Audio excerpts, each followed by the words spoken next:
የኢትዮጵያ ብሔራዊ ምርጫ ቦርድ ጠቅላይ ሚኒስትሩና ምክትል ጠቅላይ ሚኒስትሩ በተወዳደሩባቸው የምርጫ ቦታዎች ወይም ደግሞ በተወዳደሩባቸው ቦታዎች አሸንፈዋል ብሏል። እስካሁን በሚገርም ሁኔታ በነገራችን ላይ አብዛኛው የገዢው ፓርቲ ሰዎች የህዝብ ተወካዮች ምክር ቤትን ወንበር አግኝቷል። ከገዢው ፓርቲ ሰዎች ባልተናነሰ ሁኔታ እኔ እዚህ ጋር በቀረበው ሪፖርት ባልተናነሰ ሁኔታ የተቃዋሚ ሰዎችና ወይም የተፎካካሪ ሰዎችና በግል የተወዳደሩ ሰዎች የህዝብ ተወካዮች ምክር ቤትን ወንበር አግኝተዋል። ስለዚህ የቀጣዩ የህዝብ ተወካዮች ምክር ቤት ምናልባትም ሁኔታ ወይም ስብጥሩ እንደ ከዚህ ቀደሙ 98 በመቶ በገዢው ፓርቲ ሰዎች የሚታጨቅበት አንድ አይነት ድምፅ የምንሰማበት ላይሆን ይችላል። አሁን የኢትዮጵያ ብሔራዊ ምርጫ ቦርድ ባደረሰ ሪፖርት አብዛኞቹ ከመንግስት ባልተናነሰ ቦታዎችን ያገኙት ተቃዋሚዎችና የግል ተወዳዳሪዎች አሉ። እንደምታውቁት የኢትዮጵያ ህዝብ ተወካዮች ምክር ቤት ወይም የህዝብ ተወካዮች ምክር ቤት 547 መቀመጫ አለው። መንግስት ለመመስረት የሚያስችለውን ድምፅ ለማግኘት 50+1 ወይም ደግሞ ወደ 270 ምናምን ድምፅ ማግኘት አለበት አንድ ፓርቲ። ያንን ያገኘ ፓርቲ መንግስት ለመመስረት ይችላል ማለት ነው። 50+1 ማለት ሲምፕል ማጆሪቲ ማለት ነው። እሺ ታፕ እያደረጋችሁ ታፕ ኮፒ ሊንክ ሼር እያደረጋችሁ ክብራትና ክብራን፣ ሌላ በትግራይ ክልል ዜጎች በገዢው ፓርቲ ወይም ደግሞ በኃይል ስልጣን ላይ በወጣው ህዝባዊ ወያኔ ሓርነት ትግራይ ሰዎች ወጣቶች እየታፈሱን የሚል ዜና ሰምተናል። እዛ ያላችሁ እውነት ነው? ይሄ ዜና እውነት ነው? ይሄ ዜና እውነት ነው ወይ? አዛውንቶች ጭምር ወጣቶች ጭምር እየታፈሱ ነው የሚል ዜና ዛሬ በሶሻል ሚዲያ በሰፊው ሲነገር ሰምተናል። ብዙ ወጣቶች መታፈስን ፈርተው ትግራይ ለቀው ወደ አዲስ አበባ እየመጡ ነው የሚገኙት። ይህን ተከትሎ ህዝባዊ ወያኔ ሓርነት ትግራይ ህዝቡ ወደ አዲስ አበባ ይመጣል፣ ህዝቡ ላይ ጦርነት ተከፍቷል ወይም ደግሞ ጦርነት ሊከፈት የፌዴራል መንግስት ሰዎች እየተዘጋጁ ነው ይላሉ። እነዚህን ጉዳዮች እንዴት ታያላችሁ?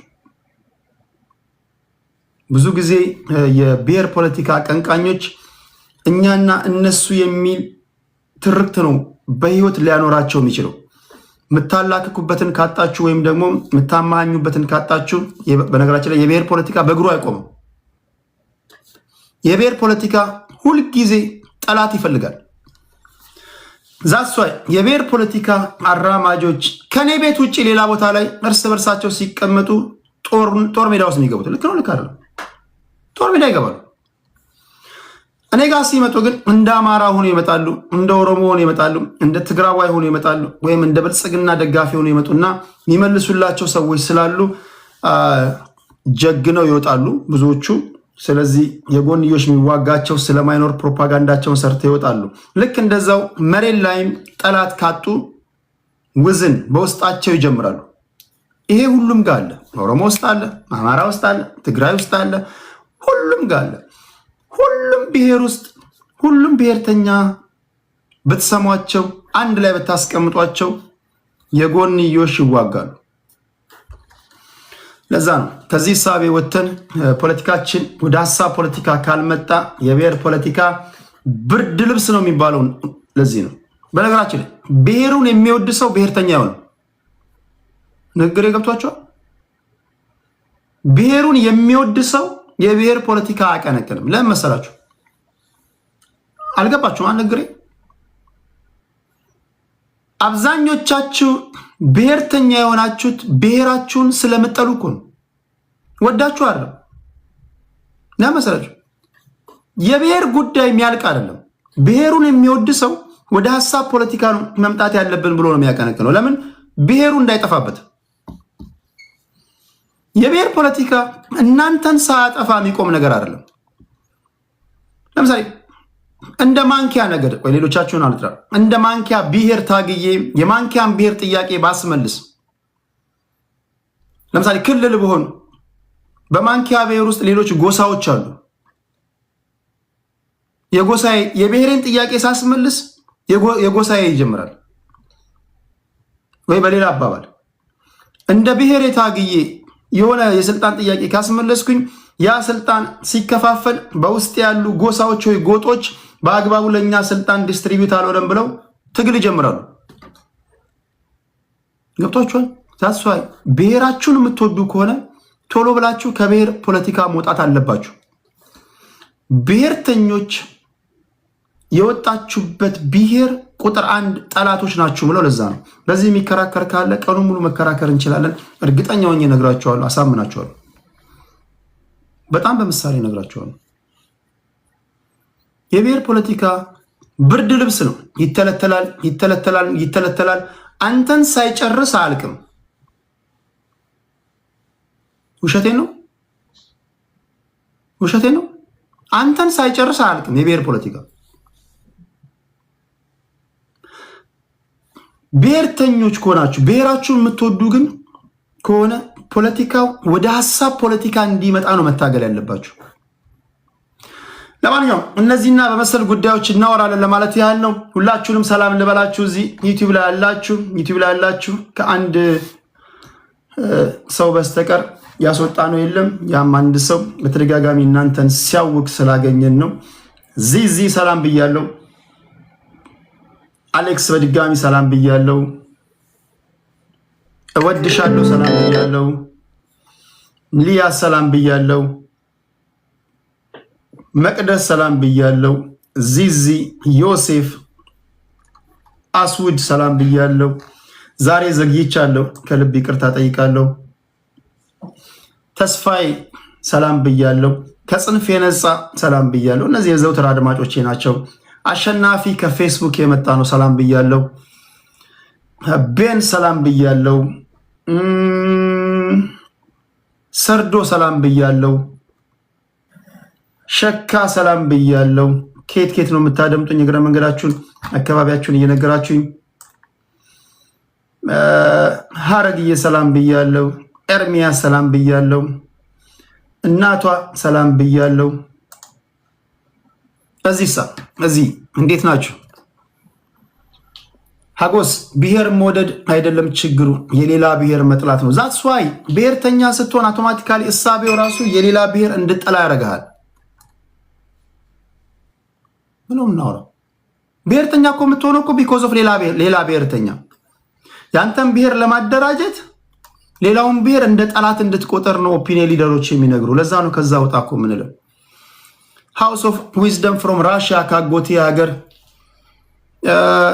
ማርያም ሰላም ከዱባይ ሰላምታ ይድረሳችሁ። ሚኪ ሾው ሰላም ይብዛ ይለኛል ሚኪያችን። ንጉሴ ከቡሌ ሆራ ባይሰጥ ጠይቁ አይልም። ቴዲ ደናደርክ ከዱባይ የማደምጥ ቅመም ሰላም ለሀገሬ ኢትዮጵያ። እኔ ከማዳም ቅመሞች ደስ የሚለኝ እንደው ታውቃላችሁ፣ አንደኛ የሶሻል ሚዲያ ቅመም ናቸው። ሁለተኛ የሶሻል ሚዲያ ፕሮፋይል ስማቸው ደስ ይለኛል። ባይሰጥ ጠይቁ አይልም። ስማቸው ራሱ በጣም የሚገራርሙ ናቸው። ስም አወጣጥ ላይ ጎበዝ ናቸው። አፌ ነው ጠላቴ ከዱባይ አንዱ። አሁን አፌ ነው ጠላቴ የምትባል የዘውትር አድማጭ አለች። ካነኩኝ አነካም እንዲህ ፕሮፋይል ስማቸው ነው። እሺ ሰላምታ ይድረሳችሁ። ሁላችሁንም ሰላም ብያለሁ። ወደ ወሬዎች እንሄዳለን። አስቀድሜ የነገርኳቸውን ሰብለ ሰላም ብያለሁ። ክያ ሰላም ብያለሁ። እሺ ወደ ዋና ወሬዎች እንሄዳለን። ክብራትና ክብራን የመጀመሪያው ዜና ከእግር ኳሱ ነው የምጀምረው። ኢትዮጵያ ለዓለም ዋንጫ አልፋለች። ነገሩ እንዲህ ነው። ኢትዮጵያ ለዓለም ዋንጫ አልፋ ልትጫወት ነው። ቴዲ ከራሽያ። እኔ ራሽያን በጣም ነው የምወደው በነገራችን ላይ። ፊፋ ለመጀመሪያ ጊዜ ከ15 ዓመት በታች የዓለም እግር ኳስ ውድድርን ይፋ አድርጓል። እዚህ ጋር አንድ ነገር ላስተካክል ረስቻለሁ። እዚህ ጋር አንድ ነገር እንዴት አላስታውሳችሁኝም እናንተ? ሞኔታይዜሽን ማስተካከል አለብኝ። ኦኬ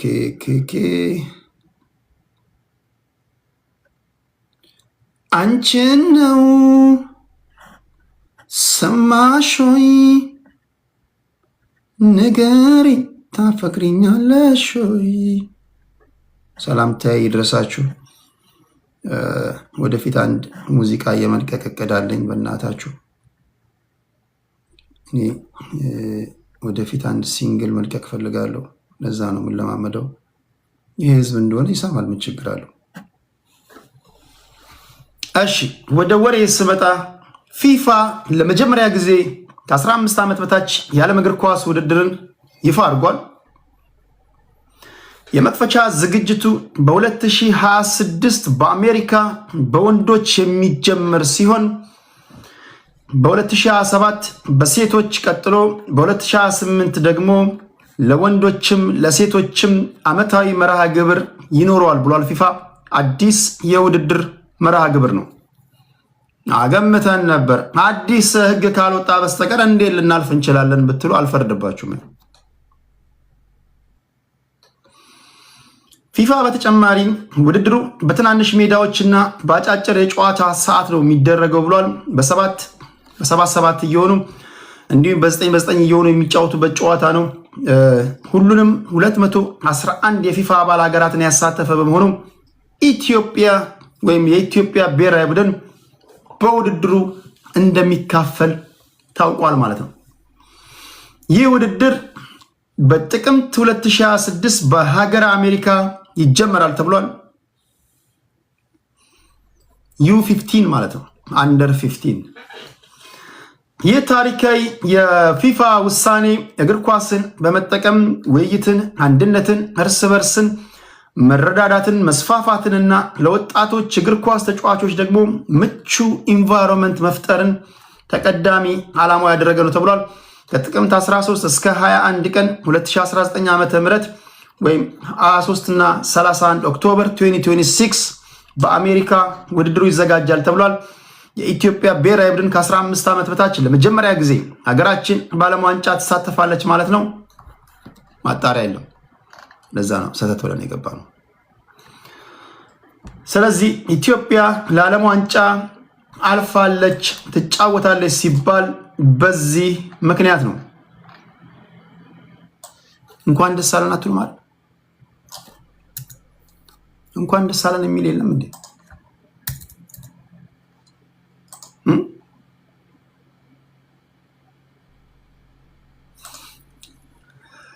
ሌላው የዚህ ልጅ ጉዳይ፣ ይህ ሰው ዛሬ በሶሻል ሚዲያ ተደረገበት የተባለው ነገር ሲዘዋወር ነበር። በሶሻል ሚዲያ አጸያፊ ንግግሮችን ሲናገር እንደ መንግስት ክስ፣ እንዲሁም ሰዎችን ከሰዎች ብሔሮችን ከብሔሮች ለማጋጨት ደፋ ቀና ሲል እጅ ከፍንጅ ይዤዋለሁ ነው የሚለው መንግስት።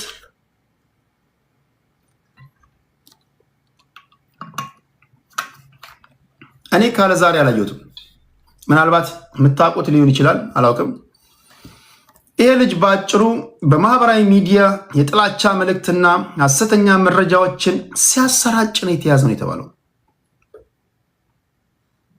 የሚገኘው ወይም ነዋሪነቱ በወላይታ ሶዶ ዞን በገሱባ ከተማ በተለያዩ ሐሰተኛ ገጾች የጥላቻ መልእክቶችንና ግለሰቦችን ስብዕናቸውን የሚያጎድፍ ነገር ሲናገርና ሲጽፍ ነበር ነው የተባለው። ህዝብንም ለማሸበር ሐሰተኛ መረጃዎችን በማህበራዊ ሚዲያ ላይ ሲያሰራጭ የነበረ ግለሰብ ነው ይላል ዘገባው። አስገራሚው ነገር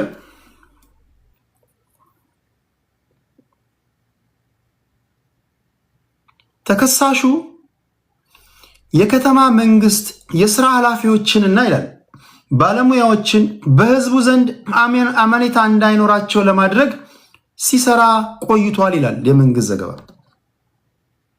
እንዴ የመንግስት ሰዎች፣ ስልጣን ላይ ያላችሁ ሰዎች ስራችሁ ነው በህዝብ ዘንድ አመኔታ እንዲኖራችሁ የሚያደርግላችሁ ወይስ ጋሻ ጃግሬዎቻችሁ፣ ጸሐፊዎቻችሁ፣ ፕሮፓጋንዲስቶቻችሁ ናቸው? ኦኬ ተቃዋሚ ቢሆንስ? እዚህ ጋር አቃቤ ሕግ ካነሳበት ክስ አንዱ የመንግስት ኃላፊዎች በህዝብ እንዲጠሉ ይቀሰቅስ ነበር ነው የሚለው። መተቸት አይችልም። ዓላማው ለምሳሌ የመንግስት ሰዎች ኦኬ የሚሰሩትን ስራ ትክክል እንዳልሆነ ለህዝብ ማጋለጥ ቢሆንሳ? ስለዚህ አንዳንድ ጊዜ እንዲህ ያሉ ነገሮች በስመ ህዝብን ከህዝብ ጋር የሚያጋጭ ጸባጫሪ ነገሮች፣ ብዙ ጸባጫሪ ሰዎች አሉ። ብዙ ህዝብን ከህዝብ ጋር የሚያጋጩ ተናጋሪዎች አሉ።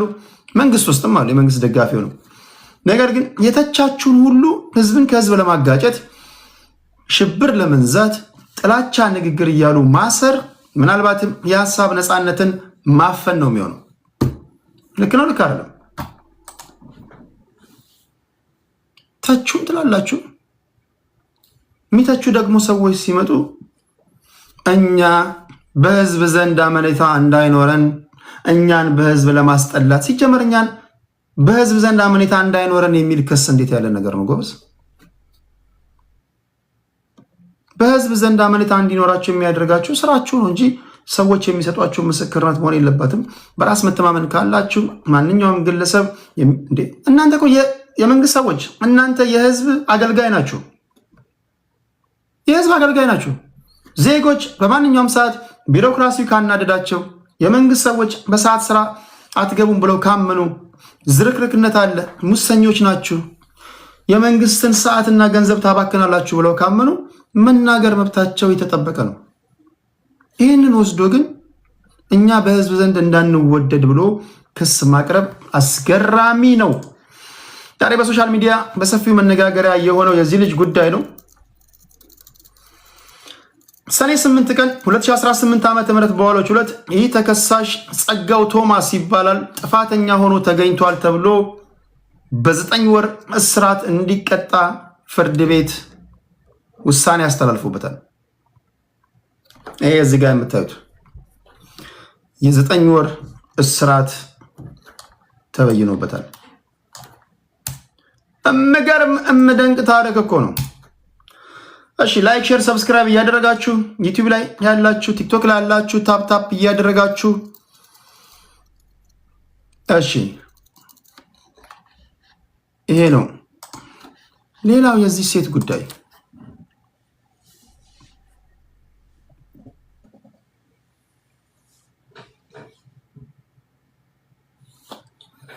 ሄድላይን ላይ እንዲህ ይላል 25-year-old woman claims she got pregnant because the wind blew into her stomach ይላል። ንፋስ አስረገዘኝ ነው የምትለው። ንፋስ ሊያስረግዝ ይችላል እናትዬ? ቆይ ንፋስ ሊያስረግዝሽ የሚችልበት መንገድ አለ? እስኪ ሴቶች ብቻ መልሱልኝ። ንፋስ ሊያስረግዝሽ የሚችልበት መንገድ አለ? ይሄው እቺ እዚህ ጋር የምትመለከቷት ሴት ዛሬ በዓለም ዙሪያ ኢትዮጵያ አይደለችም፣ በዓለም ዙሪያ መነጋገሪያ የሆነችበት ጉዳይ ንፋስ አስረገዘኝ ብላለች።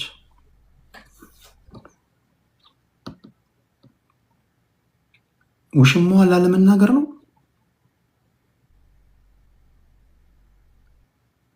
ተው ንፋስ ነው፣ ተው ንፋስ ነው ዘመድ ያለው ማነው? አረጋኝ ወራሽ ነው። ማነው? ተው ንፋስ ነው ዘመድ ያለው። ተው ላቁ ነው፣ ተው ላቁ ነው ዘመዴ ማለታችን ላይ ቀር ነው። ንፋስ ሊያስረግዝ ይችላል ጎበዝ። ንፋስ እስኪ ዩቲዩብ ላይ ያላችሁ ንፋስ ሊያስረግዝ ይችላል። ፍቅሬ ቶሎሳ ገንዳ ውስጥ የሚዋኙ ሴቶች፣ ወንዶች እዛ ራሳቸውን በራሳቸው አስደስተው ከወጡ እዛ ውስጥ ያለው ፈሳሽ አንዳንድ የሕክምና ሰዎች አረ የሚሆን ነገር አይደለም ይላሉ። ምክንያቱም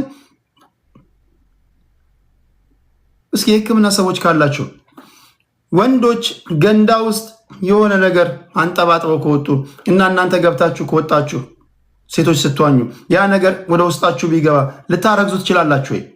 አንደኛ ሊሆን ይችላል። ኦኬ ዛክ የገንዳ ውስጥ ሊሆን ይችላል ብሏል። እሺ ላቤላ ኦኬ አዎ ብላለች። እሺ ንፋስሳ ሊያስረግዝ ይችላል? ብሉቱዝ ከፍታ ይሆናል ይላል እና እንዴት ሊሆን ይችላል ብዬ ሳልኩት ታሪኩን ነግራችኋለሁ፣ ግን መላምት እንዴት ሊሆን ይችላል አልኩኝ። እሷ የምትኖርበት አፓርታማ ላይ አንድ ጎረምሳ አለ ከጎን። እስኪ ዶክተር አስገባላችሁ ወይ ዶክተር ቴንክ ሁልጊዜ ዶክተር ፈይሳ እንደዚህ ለአድማጭ ተመልካቾች ብዥታ ለማጥራት ይመጣል። ከልብ አመሰግናለሁ። ታሪኩን ልንገራችሁና ከጉዳዩ ባለቤት ትሰማላችሁ። ቴንክ ዩ ሁላችሁም ፎሎ አድርጉታ ዶክተር ፈይሳ ነጋሳ። ይህ ድርጊት ተፈጸመ የተባለው በኢንዶኔዥያ ውስጥ ነው። አንድ የሚያውቋት ሴት ትንሽ አሸልቧት ስትነቃ የንፋስ ሽውታ አስረገዘኝ ብትል ምን ትላላችሁ? ያለችውን ስታምናላችሁ? በቅርቡ በኢንዶኔዥያ የተከሰተውን መላውን የኢንተርኔት ዓለም ያናወጠ ታሪክ ግን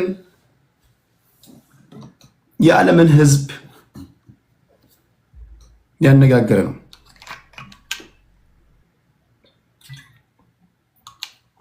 እቺ የምትዋያ ሴት በቤቷ ውስጥ አረፍ ብላ ሳለች ድንገት ዶክተር በደንብ ስማኝ፣ ይሰማል?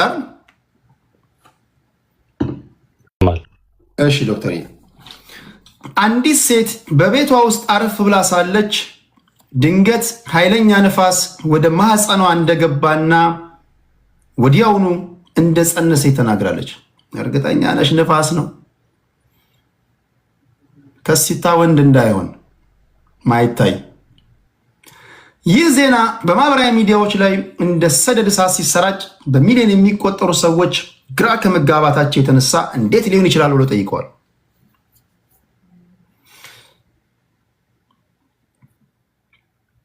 ታሪኩንም በጥርጣሬ እንዲመለከቱና እውነተኛውንም ምላሽ እንዲፈልጉ አድርጓቸዋል ነው የሚለው። ነገር ግን የሕክምና ባለሙያዎች ጉዳዩን በጥልቀት ከመረመሩ በኋላ ፍጹም የተለየና ሳይንሳዊ ማብራሪያ ሰጥተዋል የተባለው። እንደ ባለሙያዎቹ ገለጻ ሁኔታው ክሪፕቲክ ፕሬግነንሲ ይባላል። ክሪፕቲክ ፕሬግነንሲ የሜዲካል ተርሚኖሎጂ ነው፣ ወይም ድብቅ እርግዝና በሚባለው የጤና እክል ምክንያት የመጣ ሊሆን ይችላል ብለዋል። ይህ ሁኔታ ግን አንዲት ሴት እርጉዝ መሆኗን ሳታውቅ እስከ ምጥ የመጀመሪያ ወቅት ወይም ደግሞ የመጀመሪያ ወራት ድረስ የምትቆይበት ክስተት ነው። ሆነ አጋጣሚ ተገናኘሽ፣ ተፈጠረ ያ ነገር፣ ከበላሽ ከጠጣሽ ያ ነገር ስህተት መፈጠሩ አይቀርም። ረስተሽዋል፣ አንቺ ረስተሽው ሊሆን ይችላል። በተጨማሪም የአካባቢው ባለስልጣናት እንደጠቆሙት የልጁ እውነተኛ አባት በወቅቱ ተጣልተው የነበረው የቀድሞ ባለቤቷ የመሆን እድሉ ከፍተኛ ነው ብሏል። እሷ ደግሞ ከማንም ጋር አልተነካካሁም፣ በተኛውበት ሸለብ አድርጎኝ በተኛውበት ቦታ ላይ ንፋስ በማህፀኔ ገብቶ አረገዝኩ ነው የምትለው። ዶክተር እንኳን ደህና መጣ። ይሄ ነገር እንዴት ይታያል? ከሕክምና ቴዲ እንዴት ነህ? ሰላም ነው ወዳጄ? አለው እግዚአብሔር ይመስገን። ሰው በጣም አሪፍ ሰው። አይ ቲንክ እነዚህ ነገሮችን ከማውራቴ በፊት ፕሬግናንሲው ራሱ ትክክለኛ እርግዝና ነው የሚሉትን ነገሮች ማየት አስፈላጊ ነው የሚሆነው ማለት ነው። አንዳንድ ጊዜ የውሸት ሱዶ ፕሬግናንሲ የሚባል ነገር አለ፣ የውሸት እርግዝና የሚባል ነገር አለ እና አንዳንድ ሴቶች ረጅም ጊዜ ለመውለድ ፍላጎት ኖሯቸው እያለ ልክ እንደ እርግዝና ሆዳቸው ይገፋል። ኢቭን ምጥ ራሱ ሊመጣ ይችላል ኖርማሊ እና ሆዳቸው ይተልቃል። ኢቭን ምጥ ሊጀምራቸው ይችላል እና ከዛ በኋላ አልትራሳውንድ በሚታይበት ጊዜ ግን ልጅ ሆድ ውስጥ የለም። ያም ሊሆን ይችላል ኖርማሊ እሱ እንደዚህ አይነት እርግዝናም ስላለ ማለት ነው። ይሄኛው ግን ቢኮዝ እርግዝና ከተባለ በውስጥ ልጅ አልትራሳውንድ ኖሮ ልጅ በአግባቡ ካለ ግን ይሄ በነፋስ የሚባለው ነገርና አሁን ቅድም ያልኩ ነገሮች የተለያዩ ነገሮች ናቸው ኖርማሊ። በየትኛውም ሰርከምስታንስ ዊዛውት እንግዲህ በነፋስ የሚወለድ ነገር የለም። እውነት ለመናገር ግን አንዳንድ ጊዜ መልቲፕል ፐርሰናሊቲ ዲስኦርደር ያለባቸው ሰዎች ይኖራሉ ኖርማሊ እና ቀን ቀን በጣም አሪፍ ሆነው ማታ ማታ ተቀይረው ያሉበትን ቦታ ሰም ካይንድ ኦፍ ሳይካትሪክ ፕሮብሌሞች ናቸው ኖርማሊ እና እንደዚህ አይነት መልቲፕል ፐርሰናሊቲ ዲስኦርደር ያላቸው ሰዎች ኢቭን ማታ ላይ ተነስተው ሄደው ሰው ገለው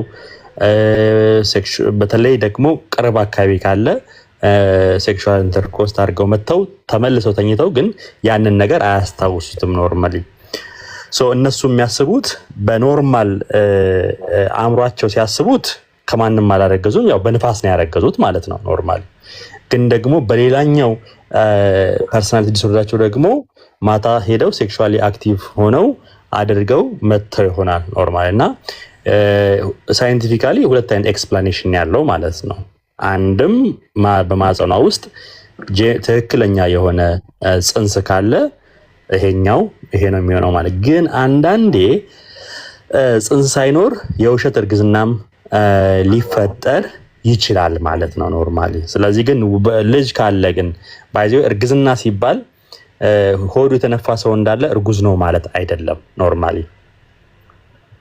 ገብቷል ስለዚህ ፕሬግናንሲን ዲያግኖስ እናደርግ ፕሮባብል ፖሲብል እያለን እንላለን ማለት ነው አንዳንዴ ጡት መተለቀም ሆድ መተለቀም እርጉዝ ናት ላይ ይባል ይችላል እና እንዳልኩህ ሞር የሚመስለኝ ሳይካትሪክ ፕሮብሌሞች ናቸው ኢንፋክት በውሃ አካባቢ ቀደም ስትለው የነበረው ነገሮች ስፔሻሊ እሷ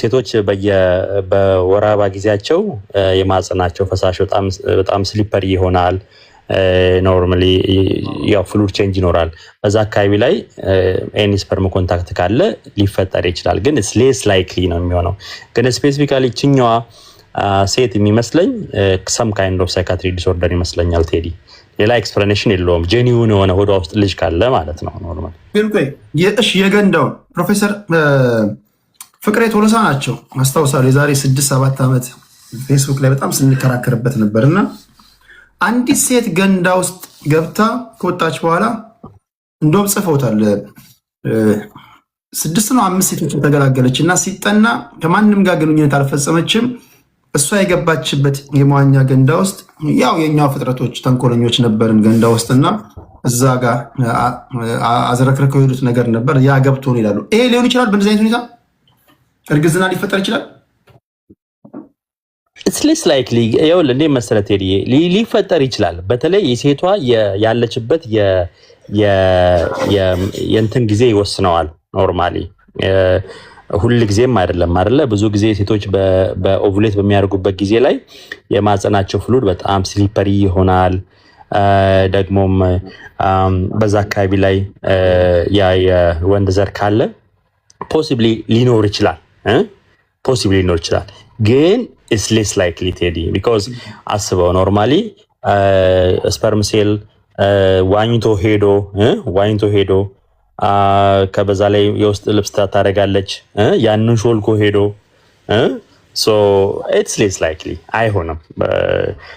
አይሆንም ብዬ 100% ባለልም ግን ኦልሞስት 99.9% የማይሆን ነው ማለት ነው አስበው ቢኮዝ ስፐርም ሴል ሴቷ ብልቱ ስለመግባት ኢት ኒድስ ስዊም አድርጎ መሄድ አለበት ዳይሬክት መደረግ አለበት ኖርማሊ ሶ ከዛ በኋላ ደግሞ ልብስ ታደርጋለች ኦፍ ኮርስ ያንን አልፎ ያንን በስቶ ገብቶ ሄዶ ወደ ላይ ወደ ደግሞ የሚረገዘው ደግሞ ማህፀን ላይ ነው አይደለ ቫጃይና አካባቢ ላይ ደግሞ የራሱ ዝም ብሎ ክፍት አይደለም ቫጃይና ሶ የራሱ ሌየሮች አሉት ያንን አልፎ ገብቶ ወደ ማህፀን ገብቶ ያስረግዛል ማለት አይቻልም ኖርማሊ ሌስ ላይክሊ ነው ኖርማሊ ግን መቼም በ99.99% አይሆንም ግን የመሆን ቻንሱ በጣም ጠባብ ነው ቴዲ ቢኮዝ እንዳልኩ ነው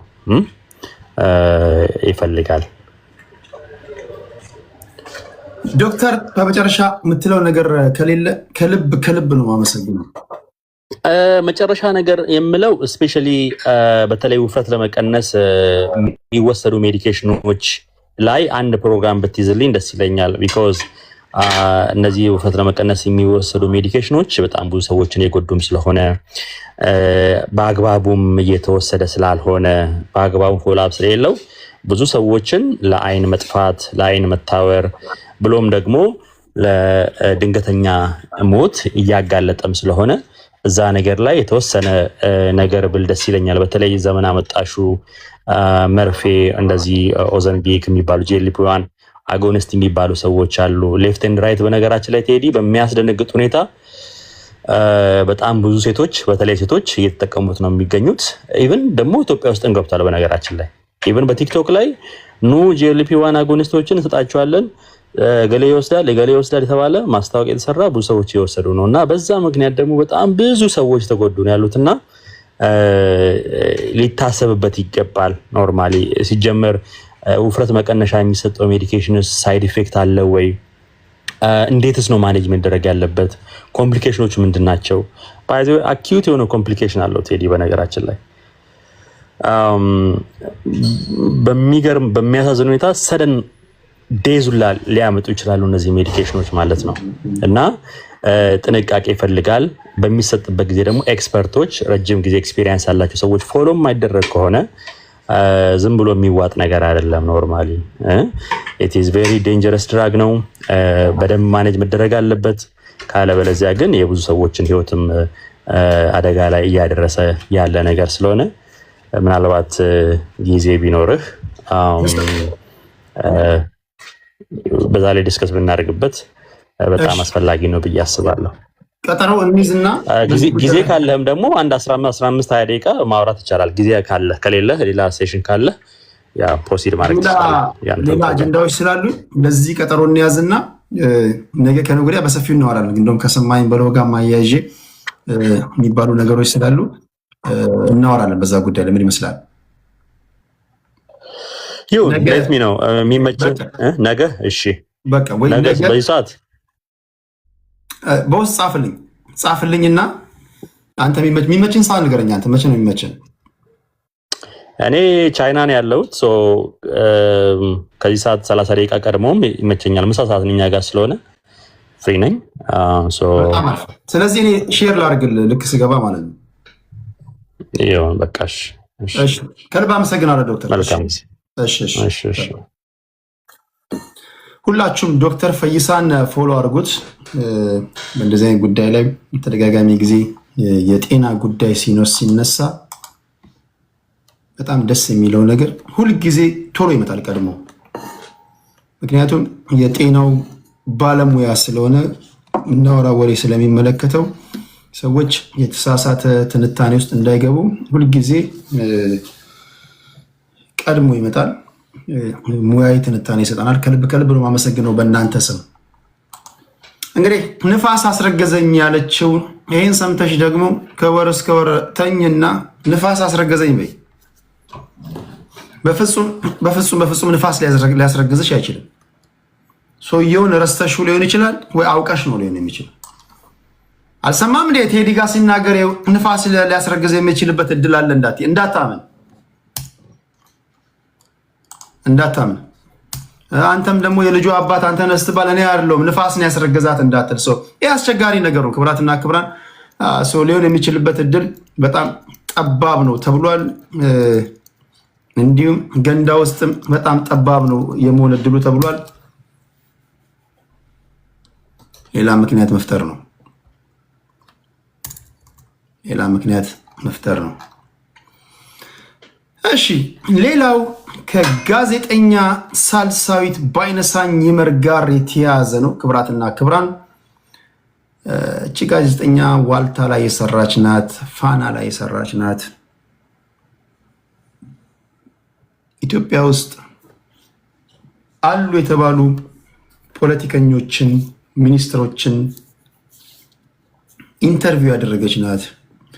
ሳልሳዊትን ማታቋት ካላችሁ ሳልሳዊት ባይነሳኝ ይመር በአጭሩ ደረጃዋን የጠበቀች ጋዜጠኛ ናት። በስህተት እኔ ሳልሳዊት አንፕሮፌሽናል በሆነ መንገድ እንኳን ስትናገር ሰምቻት አላውቅም። ኦፍ ሪከርድስ እንኳን ብታገኟት ሳልሳዊትን እንዲህ ይሄ ህዝብን ከህዝብ ጋር በኢቲክስ የምትሰራ ጋዜጠኛ ናት። አይ ዶንት ኖ የቀረበባት ክስ ምን እንደሆነ ማወቅ ያስፈልጋል። ነገር ግን አስገራሚው ነገር የቀረበባት ክስ ምንም ሆነ ምን በአንቀጽ 19 አንድ ዜጋ በፖሊስ ቁጥጥር ስር ከዋለ በ48 ሰዓት ፍርድ ቤት መቅረብ አለበት የሚባለው የህገ መንግስት አንቀጽ መጣሱ ነው የሚያሳዝነው። በግል ጉዳይ ተጣልታ ነው ብሉ በምንም ይሁን በምንም ፍርድ ቤት ግን አንድ ሰው ከተያዘ ይህን ጋይስ ይህን የመንግስት ደጋፊዎች ራሳችሁ ይህንን ትክክል ነው ማለት አለባችሁ። ምክንያቱም ነግበኔ ነው። እናንተም ነገ እንደዚህ ስትሆኑ ለእናንተም ድምፅ ምን ሆኖ እንደዚህ ነው። ህግ ሲጣስ ፕሪንሲፕል ሲጣስ መጮህ አለባችሁ፣ ድምፅ ማሰማት አለባችሁ ጋይስ። ስለዚህ ጋዜጠኛ ሳልሳዊት ባይነሳኝ ላይ የደረሰውን ነገር ሁላችሁም መቃወም አለባችሁ። እቺ ጋዜጠኛ ሰኔ 1 ቀን 2018 ዓ.ም ጀምሮ አዲስ አበባ ፖሊስ እጅ ስር ትገኛለች። ከሰኔ 3 ቀን በአካል አግኝተው ሰኔ 3 ቀን እቺ ሴት ሰኔ 3 ቀን ነው በአካል አግኝተው በፖሊስ ቁጥጥር ስር እንደምትውል እንደዋለች ቤተሰቦቿ አረጋገጡ። ጠበቃዋ ግን ህገ መንግስቱ አንቀጽ 19 ቀደም ሲል እንደነገርኳችሁ ሙሉ ለሙሉ ተጥሷል ነው የሚለው። በዚህ ህገ መንግስት ማንኛውም ተጠርጣሪ በተያዘ በ48 ሰዓት ውስጥ ፍርድ ቤት መቅረብ አለበት ይላል። ማንም ብትሆን የመንግስት ሰው አንድን ዜጋ ከያዝክ በ48 ሰዓት ውስጥ ፖሊስም ከያዝክ በ48 ሰዓት ውስጥ ፍርድ ቤት ማቅረብ አለባችሁ። ካላቀረብክ ህገ መንግስት በኃይል መናድ ማለት ይሄ ነው እንዴ? ተጠርጣሪ እኮ የግል ንብረትህ አይደለም። ምናልባትም ፍርድ ቤት ፖሊስ እችን ተጠርጣሪ በ48 ሰዓት ውስጥ ለምን እንዳላቀረበ ተገቢን ጥያቄ ይጠይቃል ብለን ተስፋና ይህን ጉዳይ የያዘው ኃላፊ መምራት አለበት የሚል ምላሽ ነው ያገኘ ነው የሚሉት። ምክንያቱም ይህን እናንተ ያመጣችሁትን ደብዳቤ እሷን የያዛት ፖሊስ ነው መምራት ያለበት ለሚመለከተው አካል የሚል ምላሽ ሰጥቷቸዋል። ዛሬ ይህንኑ ለፍርድ ቤት አስረድተናል ብለዋል። በመጥሪያውን ወይም ደግሞ መጥሪያውን ለማድረስ በድጋሚ ጥረት እንዲደረግና ነገ ዛሬ ማለት ነው ለ5 ሰዓት ተለዋጭ ቀጠሮ ተሰጥቷል ነው ያሉት አቃቤ ጠበቋ ዘውዱ በቀለ ይባላሉ። ታሳሪዋ ጋዜጠኛ ሳልሳዊት ባይነሳኝን ለማስፈታት የአዲስ አበባ ፖሊስን ተጠያቂ የሚያደርግ የአካል ነፃ ማውጫ ክስ መመስረቱን እህቷ ሃይማኖት ባይነሳኝ ተናግራለች። በዚህ መሰረት ሳልሳዊት ረቡዕ ትላንት ማለት ነው አይደል? ዛሬ ተርስዴይ ነው፣ ሐሙስ ነው በእኛ ትላንት ማለት ነው እንድትቀርብ ተቀጥሮ የነበረ ቢሆንም ለአዲስ አበባ ፖሊስ የፍርድ ቤቱን መጥሪያ መስጠት አለመቻላቸውን ገልጻለች። ትናንትና ከሰዓት በኋላም ዛሬም ጠዋት ላይ ሮም ማለታቸው ነው መጥሪያውን ለማድረስ ወደ ፖሊስ ጣቢያ በተደጋጋሚ ማቅናታቸውን የጠቀሰችው ሃይማኖት፣ ይሁን እንጂ የፖሊስ አካላት ቢሮ እየቀየሩ በመሆናቸው ያገኟት እንዳልቻሉ አስረድታለች። በዚህ ምክንያት የክሱን መጥሪያ ለጊዜው ማድረስ ባይቻልም በሌላ መጥሪያ ለፖሊስ አሳልፎ ለመስጠት የሚደረገው ጥረት ተጠናክሮ እንደሚቀጥል እህቷ ሃይማኖት ባይነሳኝ ተናግራለች። በተደጋጋሚ እንደነገርኳችሁ ሳልሳዊት ለምን በፖሊስ እንደተያዘች ግልጽ የሆነ ነገር ባይኖርም የኢትዮጵያ ኦርቶዶክስ ተዋሕዶ ቤተክርስቲያን ሚዲያ እንዳሳወቀን ከሆነ ከአርሲ ጋር በተፈጠረው ግንኙነት ሶሻል ሚዲያ ላይ በተናገረችው ነው ድንገት መንገድ ላይ ተይዛ የታሰረችው ተብሏል። ለማንኛውም ፍርድ ቤት ቀርባ ክሷ ሲነበብ ወደ እናንተ የምናደርስ ይሆናል። ከዚህ ጋር በተያያዘ የመንግስት ትልቁ ጥፋት እችን ጋዜጠኛ ከያዘበት ጊዜ ጀምሮ በተለየ ፖሊሶች በ48 ሰዓታት ውስጥ ፍርድ ቤት አለማቅረባቸው ይህ መስተካከል ያለበት ነገር ነው። ሳልሳዊት በቶሎ ለፍርድ ቤት ቀርባ ክሷ እንዲታይ ህገ መንግስታዊ መብቷም እንዲጠበቅ በዚህ አጋጣሚ ድምፅ ለመሆን እፈልጋለሁ ማለት ነው። ከሳልሳዊት ጋር በተያያዘ የእሷን ጉዳይ የምታውቋላችሁ። ከጋዜጠኛ ሳልሳዊት ጋር በተያያዘ አንድ ሁለት ሰው አስገባችኋለሁ አላችሁ። እዚህ የመንግስት ደጋፊዎች ይህን ኬዝ የምታውቋላችሁ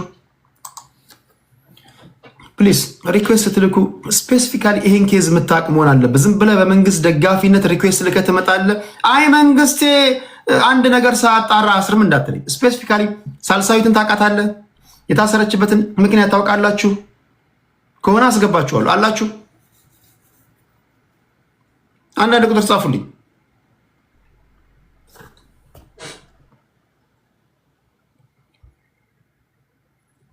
ካልሆነ ወደ ሌሎች ፖለቲካዊ ዜናዎች እንሄዳለን። ካላችሁ አስገባችኋለሁ።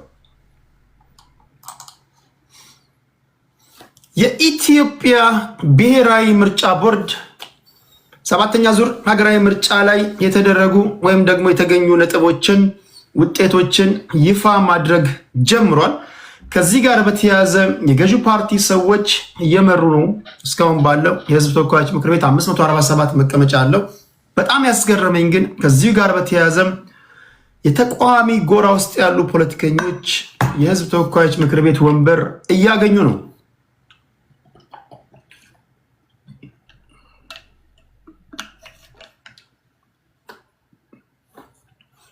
ሳልሳዊት ማናት? ሳልሳዊት ባይነሳኝ ይመር መልከ መልካሟ ጋዜጠኛ የደሴ ልጅ ናት። እኔ ጋር አንድ ጊዜ ሁለት ጊዜ መታለች። በጣም ጎበዝ ልጅ ናት። የኢትዮጵያ ብሔራዊ ምርጫ ቦርድ የ7ኛውን ጠቅላላ ሀገራዊ ምርጫ ውጤት የማረጋገጥ ሂደቱን በመቀጠል በዛሬው ዕለት የ723 የምርጫ ክልል ውጤቶችን ማጽደቁን በይፋ መናገሩን አብዛኞቻችሁ ሰምታችኋል ብዬ ተስፋ አድርጋለሁ። ቦርዱ ትላንትና ካቀረባቸው ውጤቶች መካከል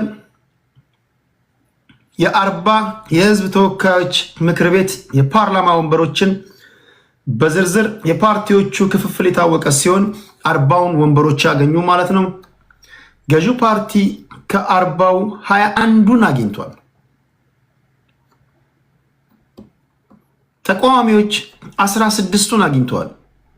እንዲሁም የግል እጩዎች 3 አግኝተዋል። ኦልሞስት ሃፍ ነው ማለት ነው። ከ40 የህዝብ ተወካዮች ምክር ቤት ወንበር ገዢው ፓርቲ 21ዱን አግኝቷል። ተቃዋሚዎች 16ቱን አግኝተዋል። አይ ነው አንዳንዶቻችሁ ለምን እንደምስቁ እያየሁኝ ነው።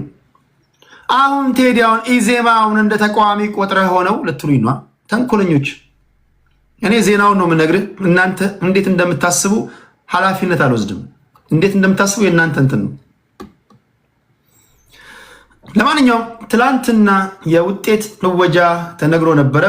ከዚህ ጋር በተያያዘ መሀል ላይ ማስታወቂያ ልንገራችሁ። የኢትዮጵያ ኤምባሲ በካናዳ የሚገኘው የኢትዮጵያ ኤምባሲ ያደረሰኝ ይህን ማስታወቂያ ነግራችኋለሁ። ትላንትም ነግሬያችኋለሁ።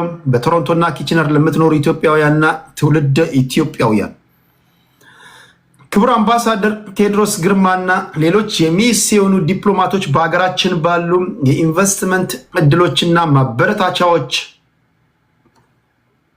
ዲያስፖራውን ማዕከል ያደረጉ ፓኬጆችና ሚስዮኑ የሚሰጣቸው አገልግሎቶች ይህን በተመለከተ በቶሮንቶና ኪችነር ከሚኖሩ ኢትዮጵያውያን ጋር እንዲሁም ከትውልደ ኢትዮጵያውያን ጋር ለመወያየት ጁን 27 ቀን 2026 በቶሮንቶ ከተማ መድረክ አዘጋጅተናል ይላሉ። በመሆኑም እዚህ መድረክ ላይ ይሄ ከሀገር ውጭ ያላችሁ ዲያስፖራዎች ኢንፎርሜሽን ኢዝ ፓወር ጋይስ።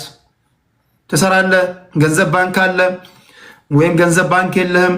አንዳንዴ በተወሰነች ገንዘብ አገር ቤት ልትይዝ የምትችልበት ኢንቨስት ማድረግ የምትፈልጉ ሰዎች ሁላችሁ ትቃወማላችሁ ማለት አይጠበቅም። ይህን መተው ይሄ ጥቅም ካለ እንደ የዜግነት መብታቸውን ለመጠቀም የሚፈልጉ ሰዎች አሉ። ስለዚህ ሄዳችሁ ባንኮች ለእናንተ ያስቀመጡት እድሎች ካሉ የባንኮችን እድሎች ትጠይቃላችሁ። ከተስማማችሁ ትሰራላችሁ። ብድር የሚሰጧችሁ ከሆነ ያን ታመቻቻላችሁ። ትንሽ ጥሪት ከቋጠራችሁ ኢንቨስት ልታደርጉ የምትችሉበት ምችዋል። ካልሰማ፣ ካልታደምክ፣ ካልጠየቅ በምን ታውቃለህ? ሁላችንም ዞረን ወደ ሀገራችን ነው የምንገባው። እዚህ ስብሰባ ላይ መታደም አንዳንዶቻችሁ የገዢው ፓርቲ ደጋፊ የሆናችሁ ያስመስላችኋል። ነው እኚህን ጥቅሞች ተጠቅመህ ስቲል መቃወም ትችላለህ። ማንም አይከለክልም። ስለዚህ እኔ መረጃውን ነው የምነግራችሁ። በተለይ የኢንቨስትመንት እድሎች ካሉ ኢንቨስት እንድታደርጉ የባንኮች ባለበት ሀገር ላይ ባንኮች ለምሳሌ ክሬዲት ካርድ ይሰጠዋል። ሀገር ቤት ክሬዲት ካርድ ሰጥተው ገንዘብ ተበድረ ካልሆነ እድሜ ልክን እያከክ ትኖራለህ፣ እየጮክ ትኖራለህ።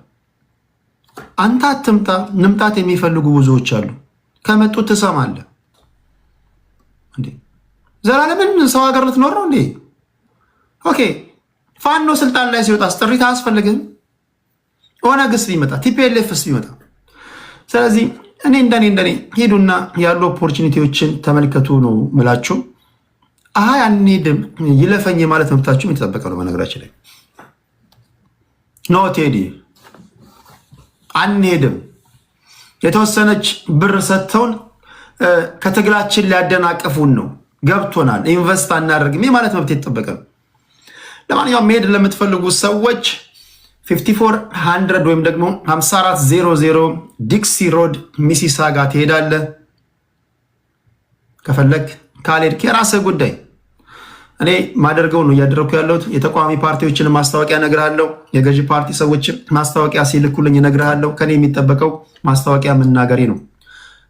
ይሄን በመናገሬ ቅር የሚላችሁ ካላችሁ አምሶሪ፣ ጤናህን መመርመር ነው ያለብህ። ለሁላችሁም ሚዲያ ክፍት ነው።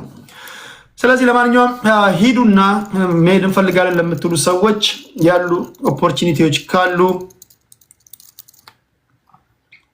ጠይቁ። ውይይቱ የፖለቲካ ሳይሆን የቢዝነስ ወይም ለእናንተን አስመልክቶ ነው። እሺ በረከት ገበሬዋ ትዝ አለችኝ ይላል አንድ ተንኮለኛ ሰውዬ።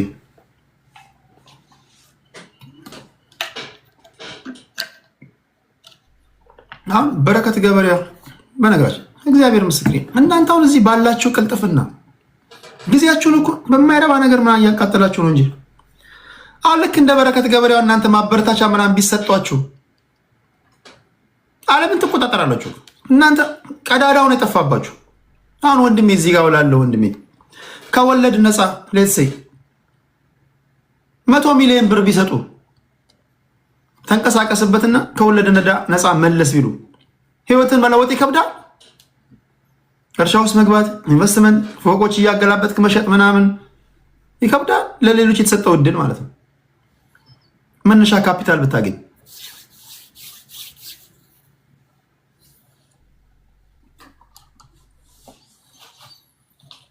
አይ ዶንት ኖ። እሺ ለማንኛውም የኢትዮጵያ ብሔራዊ ምርጫ ቦርድ ይፋ ያደረገው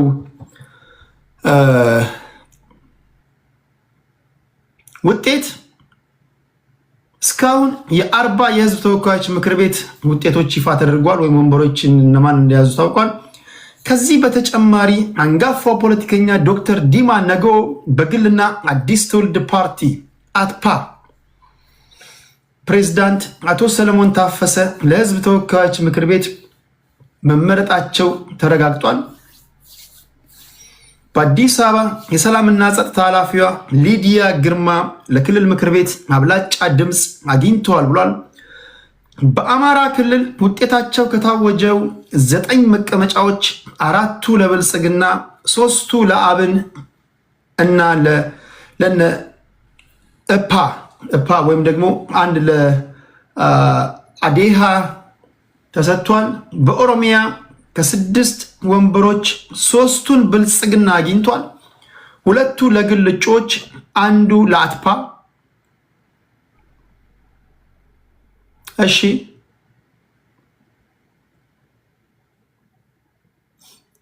አትፓ አዲስ ትውልድ ፓርቲ ማለት ነው። ሌላው በሐረሪ ሲዳማ እና ሶማሌ እያንዳንዳቸው ያላቸውን 2 መቀመጫዎች ብልጽግና ሙሉ በሙሉ ጠቅልሎ ወስዷል ተብሏል። በኦሮሚያ ግማሽ ግማሽ ተከፋፍሏል። በአማራ እና አብንና ነእፓ ነፃነትና እኩልና ፓርቲ አግኝተዋል። የኢትዮጵያ ብሔራዊ ምርጫ ቦርድ ያደረሰን ይህን ይመስላል። አይነው 7ኛ ዙር ሀገራዊ ምርጫ በብዙዎቻችሁ የተተቸ ነው፣ የተነቀፈ ነው፣ በብዙዎቻችሁ ደግሞ ይበል የሚያሳይ ነው ብላችኋል። ከዚህ ቀደም ባወያዩአችሁ መሰረት ይህንንም ደግሞ ስትሰሙ እንደምትሉ አላውቅም። የፈለጋችሁትን የመናገር መብታችሁ የተጠበቀ ነው። እኔ ውጤቱን የነገርኳቸው። እሺ ሌላ የመጨረሻው ከፖለቲካ ወደ እናንተ ማደርሰው ቢቢሲ ትግረኛ ትግራይ ክልል ውስጥ ወጣቶች በህዝባዊ ወያኔ ሓርነት ትግራይ አመራሮች በግድ እየታፈሱ ነው የሚል ዜና አብዛኞቻችሁ ሰምታችኋል። እነዚህ ወጣቶችን እያፈሱ፣ በነገራችን ላይ ወጣቶቹ ለሀገር ውስጥ ጦርነት ብቻ ሳይሆን ወደ ሱዳንም እየተላኩ ለሳፍ አመራሮች ህይወታቸውን እንዲሰጡ እየተደረገ ነው።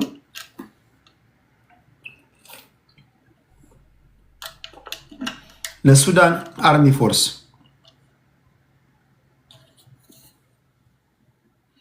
ማን ነው ለትግራይ ወጣቶች ድምፅ የሚሆናቸው? በነገራችን ላይ የቲፒኤልኤፍ ደጋፊዎች ይህ ዜና ፓርቲያቸውን የሚጎዳባቸው ስለሚመስላቸው ኢቨን ትግራዋይን እንኳን እያፈነ ድምፅ አይሆኑ።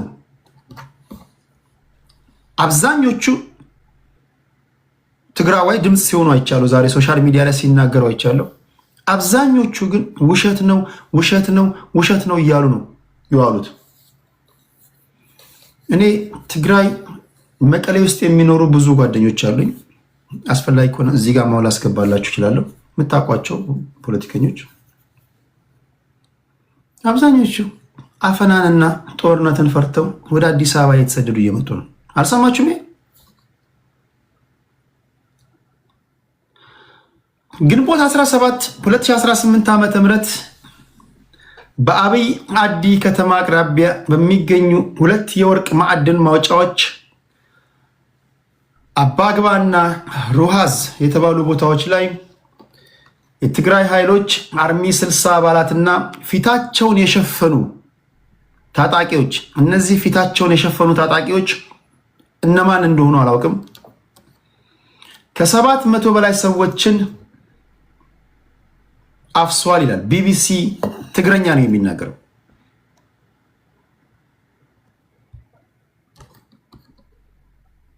የሱዳን አርሚ ፎርስን ዩኒፎርም ለብሰው የትግራይ ወጣቶች ሱዳን ምድር ላይ በግዳጅ ተሰልፈው ከራፒድ ሰፖርት ፎርሶች ጋር ከጀነራል ሐምዳን ዳጋሎ ጦር ጋር እንዲታኮሱ እየሆኑ ነው።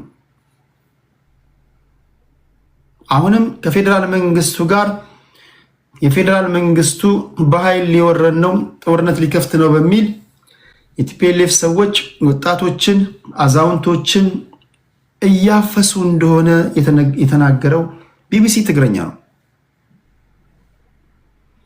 የአራት ልጆች አባት የሆነው አቶ ሰለሞን ኃይለማርያም በአብይ አዲ ከተማ ለሌሎች ሰዎች ድንጋይና አሸዋ በአህያ በመሸከም የቀን ጉልበት ስራ ሰርቶ በሚያገኘው ገንዘብ ልጆቹን ያሳድግ ነበር ይላል። ነገር ግን እንደተለመደው ለስራ ከወጣ በኋላ ከዛ በኋላ እሱና ያጎቱ ልጅ ወደ ቤት ሳይመለሱ መቅረታቸውን ለቢቢሲ ተናግሯል። ቢቢሲ ገልጿል። ባለቤቱ ወይዘሮ መድረክ ኪዳነ ማርያም ሰኞ ዕለት ወደ ስራ እንደሄዱ ጠዋት 3 ሰዓት ላይ ነው የወሰዱት ብላለች። የምሰራበት ቦታ መንገድ ዳር ስለሆነ በግዳይ ታፍሰው በመኪና ሲያልፉ አይቻለሁ ብላለች። እዚህ መኪና ላይ አለ ሲሉኝ 500 ብር ተበድሬ እባካችሁ ባለቤቴን መልሱልኝ ብዬ ሰጠኋቸው። ከዚያም በኋላ ባለቤቷ ከማይቅናጣል አልፎ ወደሚገኝ ወታደራዊ ማሰልጠኛ እንደተወሰደ መረጃ እንዳገኘችም ተናግራለች። በጣም ተጨንቀናል፣ ልጆቹን አፍቀውታል፣ አባታችን እያሉ እያስቸገሩኝ ነው። ልጆቹን የሚረዳ አንድም የለም ከሱ በቀር። እሱ ከኛ ጋር በነበረ ሰዓት የቀን ስራ እየሰራ ልጆቼን ያሳድግ ነበር። የመግባት ፍላጎት ወዴትም ጦርነት ውስጥ የመግባት ፍላጎት የለውም። ሰርቶ ህይወቱንና ኑሯችንን የመለወጥ ዓላማ ነው ያለው ባሌ ብላለች እናት። ዘካርያስ ከወርቅ ማውጫ አካባቢ ፊታቸውን በሸፈኑ ታጣቂዎች በኃይል ከታፈሱ በመቶዎች የሚቆጠሩ ወጣቶች መካከል አንዱ ነው። በዚህ አፈሳ ወቅት ይላሉ የዓይን እማኞች ድብደባ፣ ማንገላታትና ተኩስ ጭምር እንደነበር የሚናገሩት የዓይን እማኞች ከጣንቋ፣ አበርገለ፣ ቀይ ተህለና አብይ አዲ ወረዳዎች የመጡ 500 ሰዎች ወደ አብይ አዲ ከተማ ማዘጋጃ ቤት፣ ከቆላ ተንቤን የመጡ 200 ሰዎች ደግሞ በአብይ አዲ ከተማ ነዳጅ ማዲ አቅራቢያ ወደሚገኘው ግንባታው ወዳላለቀ ስፍራ በታጣቂዎች መወሰዳቸውን ቢቢሲ ትግረኛ ዘግቧል። ለነዚህ ለሚታፈሱ ወጣቶች አንድ ነገር እንገራችሁ ከልምድ እነዚህ ለሚታፈሱ ትግራዋይ የቲፒኤልኤፍ ደጋፊዎች ድምፅ ይሆናሉ ብላችሁ እንዳትጠብቁ። አይደለም ድምፅ ሊሆኑ ድምፅ የሚሆኑትን እንኳን እስከ ማሸማቀቅ ይሄዳሉ። ቢኮዝ ይውላችሁ አክራሪ የምትሏቸው ዘይ ዶንት ኬር ለህዝቡ። ህዝባዊ ወያኔ ሓርነት ትግራይ ደጋፊዎች ቲፒኤልኤፍን መተቸት ህዝቡን መተቸት ነው ብሎ ነው የሚያምኑት። ኦኬ ሌላ ሰው ቲፒኤልኤፍን ሲተች ህዝቡን መተቸት ነው ብለህ ማመን ኦኬ ኢትስ ኦኬ። ህዝቡስ በቲፒኤልኤፍ ሲበደል ውሸት ነው ይሉሃል። እዚህ ጋር ነው ህዝባዊ ወያኔ ሓርነት ትግራይ ደጋፊዎች ወይም ደግሞ የፓርቲው አመራሮች ለህዝቡ ነው የምንታገለው የሚሉ ውሸት መሆኑን የምትረዳው። ኢቭን አፍራው ነው እንጂ ምን ልንገራችሁ ከልምድ ይህን ዜና በመናገራችሁ እንኳን ቢቢሲ ትግረኛ ስለተናገረው ነው እንጂ መዳፋቸው ለትግራይ ካለ ጥላቻን ይሏል። ትግራይ ላይ የደረሰውን በደል በመናገራችሁ ራሱ ለህዝቡ ካለ ጥላቻን ይሏል። የለመዳፍ ነው። እስኪ አንድ ሁለት ሰው ላስገባና የምትሉት እንሰማለን። ኦሮሚያ ውስጥም ችግር ካለ፣ አማራ ውስጥም ችግር ካለ፣ ይሄ በነገራችን ላይ ቲፒኤልኤፍ ባህሪ ብቻ አይደለም፣ የብዙዎቻችሁ የብሔር ፖለቲካ አቀንቃኞች ባህሪ ነው። ፋኖ አማራ ክልል ላይ የአማራ ወጣቶችን መከራቸውን እያበላቸው ነው ብለህ ብትናገር የዓይን እማኞች ቢናገሩ ደጋፊዎቹ ለአማራ ካለ ጥላቻን ይለዋል፣ ወይም ለፋኖ ካለ ጥላቻን ይለዋል። አያምኑ። ኦነግ የኦሮሞን ወጣቶች እየጨፈጨፈ ነው ብላችሁ ብትናገሩ ለኦሮሞ ህዝብ ካለ ጥላቻ ነው ወይ ለኦነግ ካለ ጥላቻ ነው ይለዋል። ይሄን የሚሉት ወደው አይደለም፣ እንዲህ ነው ፕሮግራም የተደረጉት። አቁም። ከዚህ ሳቤ እንዴ ልንወጣ እንደምንችል አላውቅም። እሺ እኔ እዚህ ጋር አላቁምና አንድ ሰው ላስገባላችሁ። ጤና ይስጥልኝ። ሄሎ ዩቲዩብን አጥፋውና ሀሳብ እንሰጣለን። 1 2 3 ይሰማል? ይሰማል ወዳጄ። በስመ አብ አንተ ልጅማ ሱስ አስይዘኸኛል እኮ። እሺ ትግራይ ክልል ላይ ስላለው አፈና ምን ትላለህ? ባክግራውንድ ላይ ዩቲዩብ ይሰማኛል ወንድሜ። አዎ ላጥፋው? አዎ አጥፋው። እሺ ምን መሰለህ እንዴት ናችሁ አድማጮቻችን? በጣም አመሰግናለሁ። በቃ ሱስ ታስይዛለህ። እውነት ከምሬ ነው። እንደዚህ በፊት አይ ነበር፣ ግን አሁን ደግሞ በቃ ዴይሊ ካልመጣው አንዳንዴ የተዘበራረቀ ሀሳብን ራሱ ታሰበስባለህ። ደግመን እንድናየውላ ታረገናለህ። ስህተታችንን ፒንፖይንት እንድናረግ ታረገናለህ። ይሄ ትልቅ ብቃት ነው። በርታ፣ ቀጥል። ኦኬ ቅድም በሰጠው ሀሳብ ስአልፍ በተለይ በቋንቋ ዙሪያ ላይ በእውነት እኔ ብድግ ብዬ አጨብጭቤያለሁ። በውስጤ ነው የምልህ። ለምን እኔ የቲዮሎጂ ምሩቅ ነኝ፣ የአካውንቲንግ ምሩቅ ነኝ። በቃ ኢንተርናሽናል የሆነ እይታ ነው ዛሬ ያወጣኸው ማለት ነው። ብሔሩን የሚወድ ብሔርተኛ መሆን የለበትም። ለምን በባይብል ካየን ማለት ነው ቋንቋ መጀመሪያ ላይ አንድ ሆነው ወደ እግዚአብሔር በባቢሎን ግንብ ሲገነቡ ምንድነው ያሉት? ኑ እንውጣ። ስለ ቋንቋ አንስቼ ነበር ዛሬ። አዎ ቴዲ፣ ስለ ቋንቋ ነው ለመናገር የፈለኩት። ስለ ቋንቋ አንስቼ ነበር በርሴ። ኖ ያው ብሔር ማለት አሁን በእኛ ሀገር ኮንቴክስት ማለት ነው። ብሔር ማለት ከጀርባው ቋንቋ አለ እና እኔ ያየሁት ከባይብሊካል ፖይንት ኦፍ ቪው ነው። ከባይብሊካል ፖይንት ኦፍ ቪው ሁለት ቦታ ቋንቋ ጎልቶ ወጥቷል። አንደኛው ባቢሎን ላይ ነው፣ ሁለተኛ ደግሞ የሐዋርያት ስራ ላይ ነው። ባቢሎን ላይ የእግዚአብሔር ቁጣ ነው ቋንቋን የደበለቀውና የበተነው። ለምን? ኢንቴንሽናቸው ፈጣሪ መገዳደር ነበረ። መጀመሪያ ክርስቶስ ኢየሱስ ከመጣ በኋላ አዲስ ፍጥሩን ሲፈጥር ቋንቋ ምን አደረገ? አንድ አደረገ። በ50ኛው ቀን መንፈስ ቅዱስ ሲወርድ ከዓለማት የመጡ ፓስኦቨርን ሊያከብሩ ኢየሩሳሌም በነበሩበት ሰዓት ምን ሆነ? መንፈስ ቅዱስ ወረደባቸው። ሁሉም በየራሳቸው ቋንቋ ይናገራሉ። ምን ነው የሚናገሩት? ደብረዝ የኢየሱስ ክርስቶስን መወለድ፣ እድገት፣ አስተምሮትና መሞት ከዛ ሪዘረክሽን ይሄ ዓላማቸው እንዳደረጋቸው ማለት ነው። ስለዚህ ዓለማት በምን ተጠቀለለ? በክርስቶስ። አይው ከጀርባው ምን አለ? ፍቅር አለ ማለት ነው። አሁን ለብሔር ስትቆረቆር ቦርደርን ጥሰህ ማለፍ አለብህ። ቦርደርን ጥሰህ ማለፍ ማለት ምን ማለት ነው? አማራ ሆኖ ለትግራይ የማያስብ ሱዳን ስላሉት ተፈናቃዮች የማያስብ እየሰማን የማያስብ አማራን አይወድም። በወለጋ ስለሚሰቃዩ ኦሮሞዎች የማያስብ አማራ ለአማራ ነው ያስብም። በከሚሴ ያለው የኦሮሞ ጭፍጨፋ የማያሳዝነው የደብረ ብርሃን ወይም የደብረ ሲና ሰው አማራን አይወድም ማለት ነው።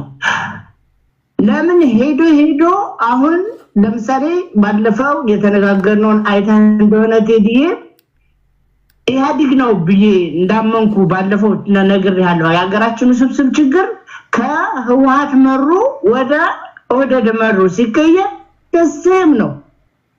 እነዛ ይሄዱበት መስመር ነው እነዚህ ይሄዱበት ያሉት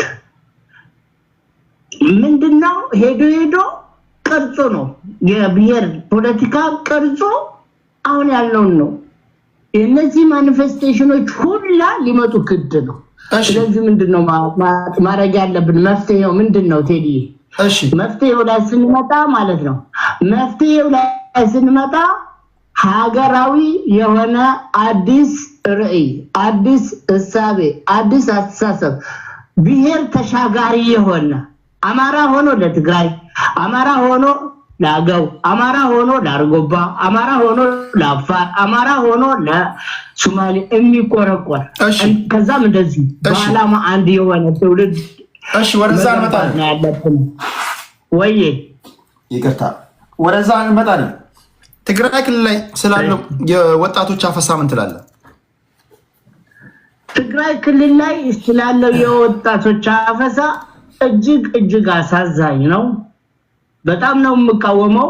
ኮንደም ያደርጋለሁ። ለምንድን ነው የምቃወመው? እዛ ብቻ ላይ ስላሉት አይደለም። አሁን የህወሓት ችግር የሚጀምረው አሁን በሚታየው አይደለም። ለምሳሌ አዲስ አበባ ታግለው በገቡ ሰዓት በርካታ ተጋሮችን ምን ብሏል?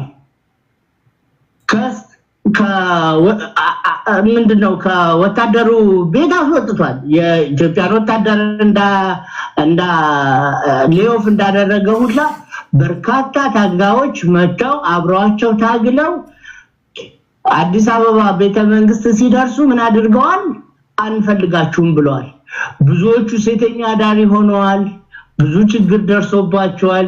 የተወሰኑት ብቻ ከነዛ ውስጥ ጎንደር እንደገና ትግራይ ውስጥ ምን ተደርጎላቸዋል? ሪሃቢሊቴሽን ተደርጎላቸዋል። ሙሉዎቹ አይደሉም። ያ ጭካኔ እስቲል አለ።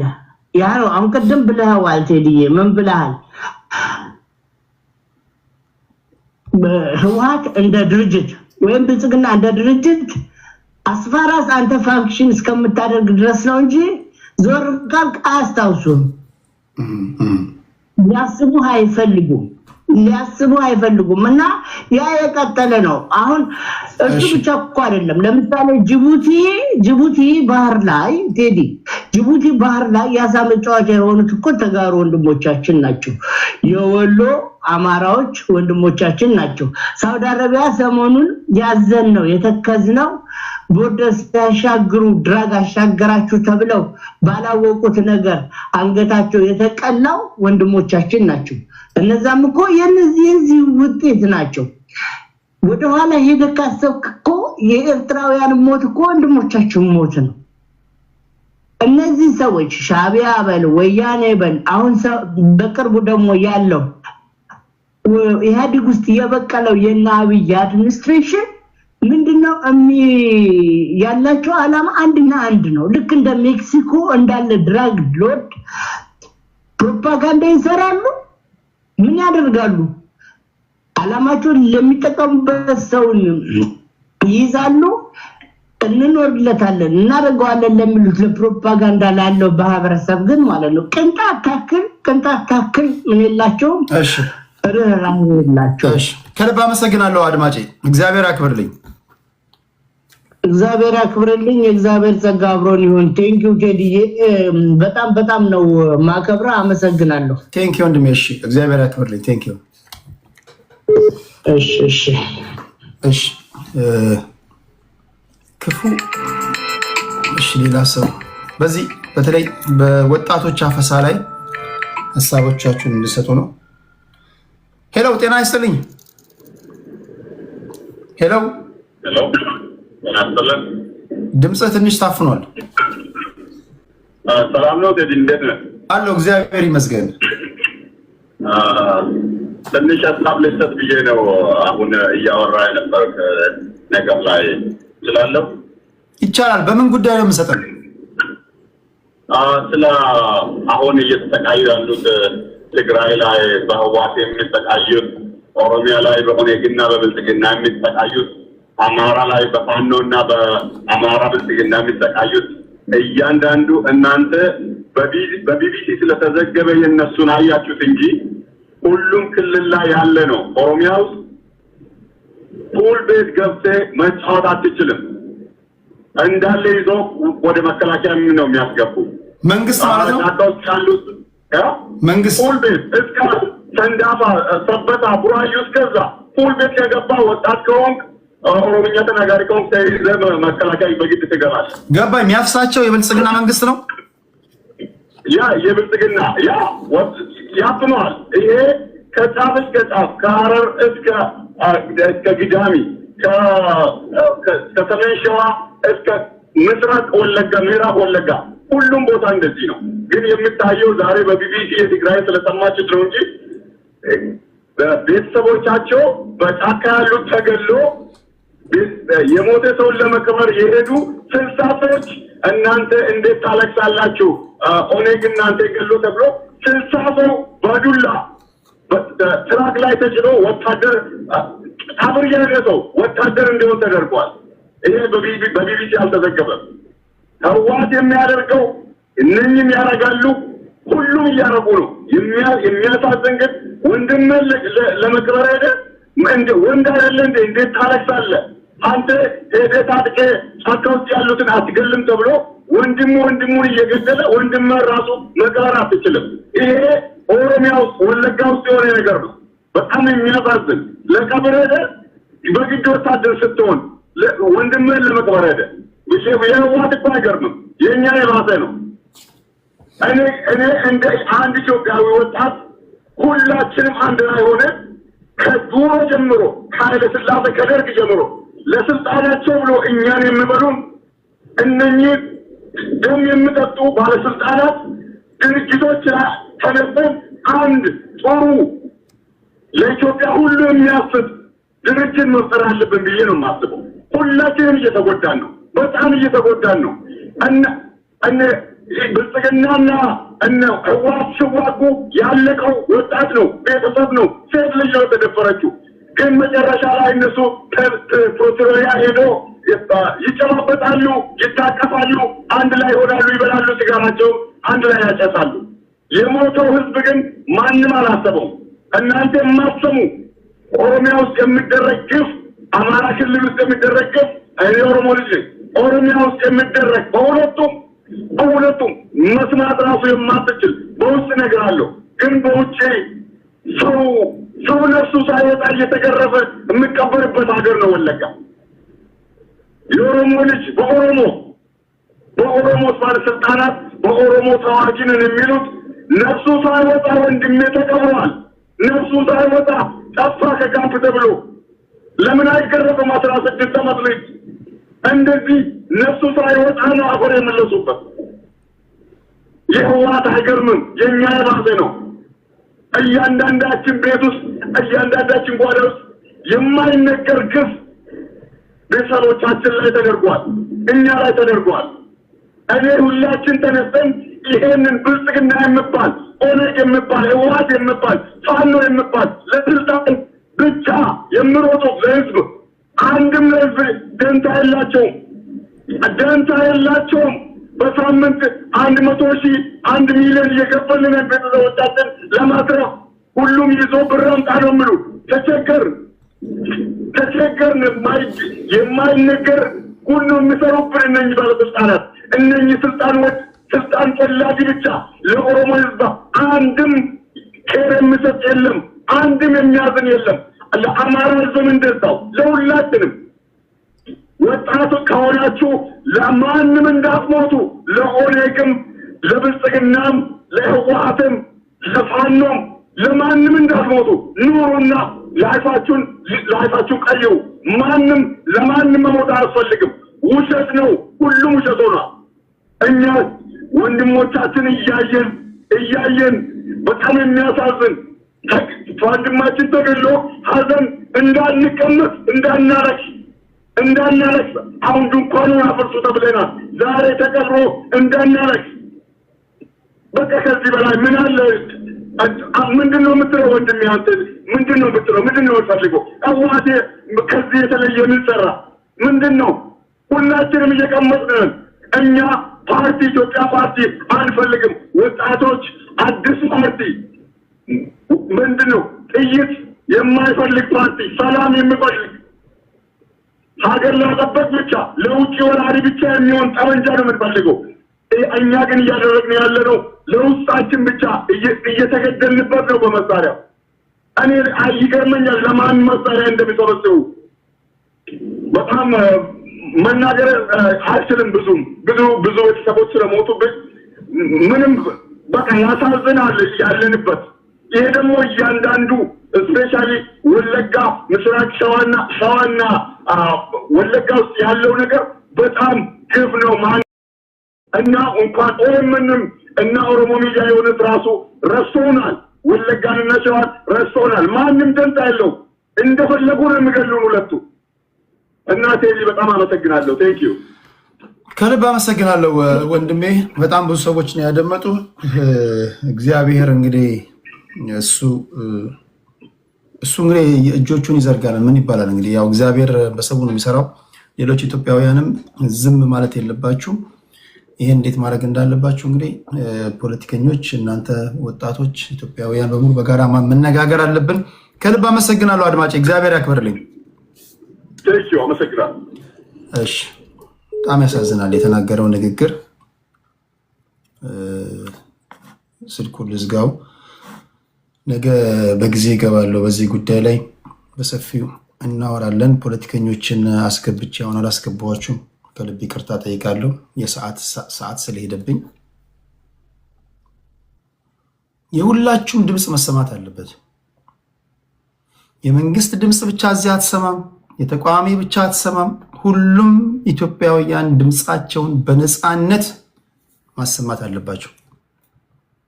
የመንግስትን ብቻ ድምፅ የምሰማ ከሆነ መሄድ ትችላለህ። የመንግስት ሚዲያ ላይ ማድመጥ ትችላለህ። የመንግስት ሰዎች ከፈለክ እዚህ መታችሁ ከእናንተ በተቃራኒ ከሆኑ ሀሳቦች ጋር ፋይት ማድረግ አለባችሁ። እዚህ የተቃዋሚ ድምፆችን ብቻ አሰሙም። የመንግስት ሰዎችን መጥተው እዚህ ሀሳባችሁን ትሰጣላችሁ። ከምንም ነገር በላይ ድምፃችሁ እንዲሰማ የምትፈልጉ ሰዎች አቅሜ በፈቀደ መጠን ሁሉ የኢትዮጵያውያን ሁላችሁንም በደል እንዲያደምጡ ለማድረግ ሙከራ አድርጋለሁ። ታፕታፕ ላደረጋችሁ፣ ኮፒ ሊንክ ሼር ላደረጋችሁ በሙሉ ልባዊ ምስጋና ይድረሳችሁ። የሚረብሽ ነገር ነው። ቀደም ሲል የነበረው አድማጫችን የተናገረው ነገ በጊዜ እገባለሁ፣ በጊዜ እገባለሁ። ቴዲ ሐዋሳ የቴሌግራም ቻናሌ ነው።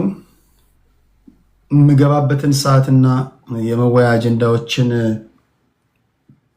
አስቀምጥላችኋለሁ። በዚያ በፌስቡክ በዚህኛው ነው የምታገኙን፣ በቴዲ ሐዋሳ ፌስቡክ አይ ቲንክ 10,000 ነው። ብዙ የተከፈቱ አካውንቶች አሉ። ትክክለኛው 10,000 ያለው ነው። ቬሪፋይድ እስክናደርገው ድረስ 10,000 ፎሎወር ያለው ነው ትክክለኛ የፌስቡክ አካውንታችን። ቴሌግራም ከ8,000 በላይ ቤተሰብ ያለው ነው ትክክለኛ አካውንታችን። በዛ ነው ዜና የምታደምጡት። እነዚህ ናቸው። የፊታችን ቅዳሜ አርቲስቶች ይመጣሉ። ተበድለናል ይላሉ፣ ድምፃችን ይሰማ የሚሉ አርቲስቶች ይመጣሉ። ለመሆኑ እነዚህ አርቲስቶች ምንድን ነው የተበደሉት? በጣም ታዋቂ አርቲስቶች ናቸው። ሁላችሁም የምታውቋቸው ድምፃውያን ናቸው። ትልቅ ጉዳይ ትልቅ አጀንዳ ስለሆነ ይዤላችሁ እቀርባለሁ። እነሱን ወደ እናንተ ከነሱ ጋር ቆይታ ካደረግኩኝ በኋላ እናንተ አንድ ባንድ እየገባችሁ የምታነሱላቸው ጥያቄ ካለ እንድጠይቋቸው አድርጋለሁ። ከሙዚቃ ስራዎቻቸው ጋር በተያያዘ የደረሰባቸው በደል ነው የሚናገሩት። የፊታችን ቅዳሜ ሰዓቱን ነግራችኋለሁ። አሁን ባለው ሁኔታ በኢትዮጵያ ሰዓት አቆጣጠር ምሽት ከ2 ሰዓት ጀምሮ ነው የያዝነው። የተለወጠ ነገር ካለ ነግራችኋለሁ። ለላይክ ሼር፣ ሰብስክራይበሩ ሁላችሁንም አመሰግናለሁ። ስትወጡ ነገ ስገባ ኖቲፊኬሽን ወደ እናንተ እንዲመጣ ሰብስክራይብ እያደረጋችሁ የደውል ምልክቱን እየተጫናችሁ ውጡ። ቤተሰቦቼ በጣም ነው አመሰግናችሁ። እዚህ ኮመንቶቻችሁን እያየሁኝ ነበር። ሁላችሁንም ከልብ አመሰግናለሁ። የዩቲዩብ አድማጮቼ፣ የፌስቡክ አድማጮቼም እንደዚሁ እግዚአብሔር ከክፉ ይጠብቃችሁ። ቻው ቻው።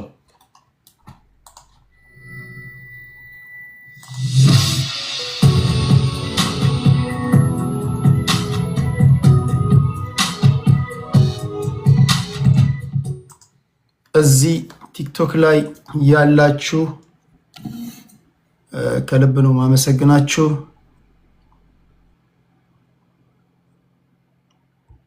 ከእናንተ ጋር ነገ በጊዜ እገናኛለሁ። በጊዜ ልተኛና የጋዜጠኛ ሳልሳዊት ባይነሳኝ ይመርን ጉዳይ ፍርድ ቤት አዳዲስ ነገሮች ካወጣ እሱን ወደ እናንተ አደርሳለሁ። በቴሌግራም ጽፍላችኋለሁ፣ በፌስቡክም ነገ እስክንገናኝ እንዲሁ እናንተንም እግዚአብሔር ከክፉ ጠብቃችሁ ፍትህ ለሳልሳዊት እያላችሁ መጠየቅን እንዳታቆሙ። ቤተሰቦቿ ማወቅ ይፈልጋሉ። እዚህ ጋር ሪኩዌስት ልካችሁ የነበራችሁ በሙሉ ከልብ ይቅርታ ጠይቃለሁ ባለማስገባቴ። የዛሬ የቴዲ ሐዋሳ ሞዴሬተሮች አንዷ ነበልባል የሆነችው ሀና የባህር ዳሯ ቀበጥ ነው የመድረክ ስሟ። ሀናን ሃፒ በርዝዴይ በሉልኝ። ከመውጣቴ በፊት ሀኒዬ ሃፒ በርዝዴይ፣ እንኳን ተወለድሽ፣ ያሰብሽው የሚሳካበት ከመሬት ከፍ ከሰማይ ዝቅ ብለሽ የምትበሪበት ዓመት ይሁንልሽ። ሁላችሁ ሃፒ በርዝዴይ በሏት ሀኒን። የእሷ ልደቷ ነው። ኮመንት ላይ ሃፒ በርዝዴይ በሉልኝ። ሃፒ በርዝዴይ።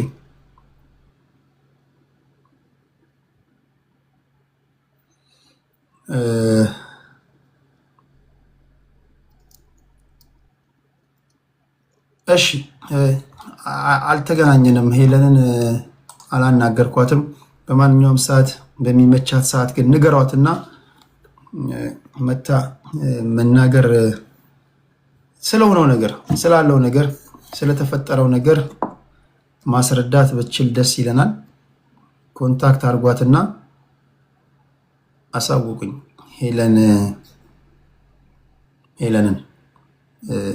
ሄለን እዚህ ቲክቶክ ላይ ያለችው ከባለሀብቱ ወርቆ አይተነው ዘንድ ክስ የቀረበባትን አጠቃላይ ስላለው ሁኔታ ስለተፈጠረው ነገር ሄለንን አናግሯትና ትነግሩኛላችሁ። አምሶሪ መስፍን ፈይሳ ሮቢ ከልብ ይቅርታ ጠይቃለሁ። በጣም ስለደከመኝ ነው። ነገ በጊዜ ስለምገባ ነገ በሰፊው እናወራለን። ዛሬ ቀጠሮ ጌም አላት። ኦኬ እሺ ሊናዬ፣ እሺ አሁን ቼክ አደርጋለሁ። እናንተንም እንደዚሁ ነገ እስክንገናኝ፣ ነገ ሳይሆን ከሰዓታት በኋላ ነው የምንገናኘው። አሁን ኦልሬዲ 3 ሰዓት ላይ ሆኖ ኔጋ ታፕታፕ ላደረጋችሁ፣ ኮፒ ሊንክ ሼር ላደረጋችሁ ሊናዬ ቅድም ጅቱሪማን በማሰር ሂደት ውስጥ የዘውትር የቴዲ ሐዋሳ የጀርባ አጥንት ሊናዬ ቴንኪው። በጊፍት በታፕታፕ በሁሉም ነገር ከኔ ጋር ለነበራችሁ በሙሉ ከልብ ነው የማመሰግነው። ነገ እናወራለን። የአሜሪካ ወታደር የተነገረው ላይ መልስ ነበረኝ። ነገ በሰፊው እንሄድበታለን። ደቡብ አፍሪካ ጨዋታ አላት ቋጥሮ። አይ ቲንክ ደቡብ አፍሪካ ዛሬ ከሆነ ጨዋቷ ሁላችሁም ኢትዮጵያውያን ሁሉም አፍሪካዊ አጌንስት ሳውዝ አፍሪካ የተነሳበት ነው። ይሄ ደግሞ በስራቸው ነው። ስደተኞችን ጠል በሆነው እንትናቸው ነው። እኔ አንዳንድ ጊዜ ጨርሼ ማልናገረው ሳውዝ አፍሪካውያን የሌላ ሀገር ዜጎችን ከሀገራችን ውጡ አሉ ብዬ ማልገረመው እኛ በሀገራችን የራሳችንን ዜጎች ውጡ እንላለን። በነገራችን እኔ አንዳንድ ጊዜ ዝም ብዬ በተረጋጋ አእምሮ ሳስብ እኛ እንደ ኢሮፓውያን ወይም እንደ አሜሪካኖች እኛ ገንዘብ ቢኖረን እግዚአብሔር የልቡን አይቶ ለእባብ እግር ነሳው ምናምን የልቡን አይቶ እግር ነሳው ይባላል። አንዳንዴ እኛ እኮ ለራሳችን ወገን እኮ አንሆንም። እኛ የራሳችንን ወገን ከዚህ አካባቢ ውጣ እንላለን እኮ። የኛ ይበሳል እኮ። ሳውዝ አፍሪካ እሺ ድንበር አቋርጠ ሄደ ቢዝነስን ቀማ ምናምን ነው ምንለው። እንደው ካፈርኩ አይመልሰኝ በሚል ድምፅ እንሆናለን እንጂ እኮ የኛ አይበስም እኮ። የኛ ይበሳል። አሳፋሪ እኮ የኛ ነው። አብረውን ዋጋ የከፈሉ የወደቁ የደሙ ህይወታቸውን ያጡ ሀገሬ ነው ብለው የገዛ ዜጎቻችንን ከዚህ አካባቢ ውጣልኝ እንዳትመጣ ብለን እኮ የምናፈናቀል ህዝቦች ነን እኮ። እንዲህ ያለ ነገር ሰምታችኋል? ሌላ ቦታ ሳውዝ አፍሪካ ሰው ባህር አቋርጦ የመጣው ነው ውጣልኝ የሚለው። እኛ አብሮን የኖረውን መከራ ሲመጣ አብሮን ሊሞት የሚሰልፈውን አገር ተወረች ቢባል ህይወቱን ለማጥፋት ሲሰዋ የነበረውን በቃ በማንኛውም ሰዓት ወገኔ ሀገሬ ብሎ የኖረውን እኮ እኔ የምናገረውን ቋንቋ ስላልተናገር ከዚህ አካባቢ ውጣ ብለን እኮ ስንገል ኖረናል፣ ስናፈናቅል ኖረናል። የኛ ይበሳል፣ የኛ ጭካኔ ይበሳል። ጊዜው የሚያሰኝ ነው። ለማንኛውም ከሰዓታት በኋላ እንገናኛለን። እግዚአብሔር ከክፉ ይጠብቃችሁ። ቻው ቻው።